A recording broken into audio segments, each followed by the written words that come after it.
विपक्षी दलों की बैठक के बाद सियासी गलियारों में चर्चाओं का बाजार गर्म है कि बिहार के मुख्यमंत्री नीतीश कुमार अगला लोकसभा चुनाव लड़ सकते हैं। सूत्रों की माने तो विपक्ष इस बात पर मंथन कर रहा है कि नीतीश को बिहार से चुनाव लड़ाया जाए या फिर यूपी से। इस मामले में एक बड़ी अपडेट सामने आ रही है और ऐसा माना जा रहा है कि नीतीश कुमार यूपी की फूलपुर सीट से लोकसभा का चुनाव लड़ सकते हैं। अगर ऐसा होता है तो ये खबर बीजेपी के दिग्गज नेताओं की नींद उड़ा सकती है। दरअसल बीजेपी को सत्ता से बाहर करने के लिए विपक्ष एक ब्लूप्रिंट तैयार कर रहा है और बेंगलुरु में विपक्षी दलों की दूसरी बैठक में इस ब्लूप्रिंट पर मोहर लग सकती है। इस रणनीति के तहत विपक्षी दल 50 से भी ज्यादा ऐसी लोकसभा सीटों की लिस्ट बना रहे हैं जहां बीजेपी के बड़े नेताओं को टारगेट किया जा सके। अब सवाल ये उठता है कि क्या वाकई नीतीश कुमार फूलपुर में बीजेपी के लिए कांटा बन पाएंगे? इसके लिए आपको फूलपुर का सियासी जातीय समीकरण जानना जरूरी है।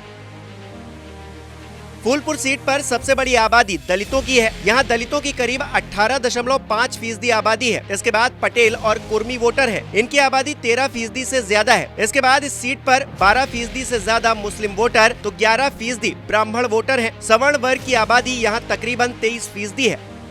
इस समीकरण से तो साफ है कि अगर सीएम नीतीश कुमार यहां से पूरे विपक्ष के बूते लोकसभा चुनाव लड़ते हैं तो दलित, कुर्मी और मुस्लिम के जातीय समीकरणों के बूते उनकी चुनावी नैया पार हो सकती है। चलिए अब आपको बताते हैं कि फूलपुर सीट का इतिहास क्या है। फूलपुर लोकसभा सीट काफी हाई प्रोफाइल सीट मानी जाती है।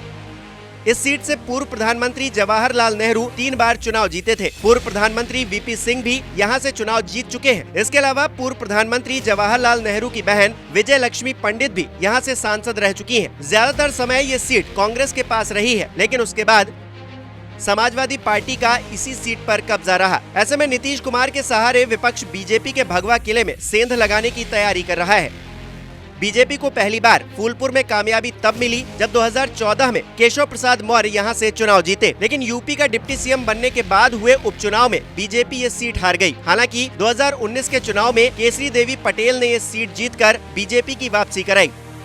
फूलपुर सीट जीतना इतना आसान भी नहीं है। पूर्व में इस सीट से राम मनोहर लोहिया, काशीराम और जेनेश्वर मिश्रा जैसे दिग्गज नेताओं को हार का सामना करना पड़ा था। यही नहीं, अपना दल के संस्थापक सोनेलाल पटेल इस सीट पर 5 बार हारे हैं। तो अब देखना ये होगा कि क्या फूलपुर सीट के बहाने विपक्ष अपनी सियासी कुश्ती का 5 अंक वाला दांव लगाता है या नहीं।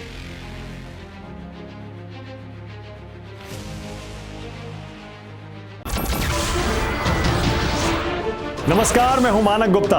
अगर आपको हमारा ये वीडियो पसंद आया हो तो इसे लाइक और शेयर जरूर करें और हाँ, हमें सब्सक्राइब और फॉलो करना ना भूलें ताकि आप देश और दुनिया की कोई खबर मिस ना करें। तो जुड़े रहिए हमारे साथ और देखते रहिए News 24।